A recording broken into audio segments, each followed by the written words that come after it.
Samantala, nasa kote ang 3 bypass target sa isinagawang matagumpay na operasyon laban sa illegal na droga sa Cebu City, kung saan nasabat ang halos 700,000 pisong halaga ng hinihinalang shabu mula sa mga suspect.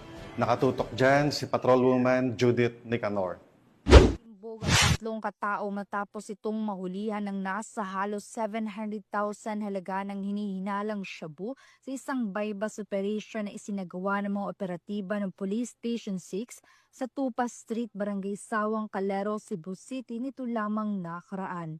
Kinilala ni Police Captain Giancarlo Reyes, Station Commander ng Police Station 6, Cebu City Police Office, ang suspect na si alias Makoy, 45 anyos, residente ng Villa Kalubihan, Barangay Basak, San Nicolas, Cebu City.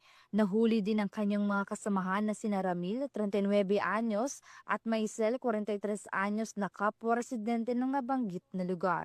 Bandang alas 3 Gs ng madaling araw nang ikinasa ang naturang operasyon na humantong sa pagkadakip ng 3 sospek. Nakuha mula sa kanilang pag-iingat ang 10 pakete ng hinihinalang shabu na may kabuang timbang na 100.89 grams at may tinatayang halaga na 686,052 pesos.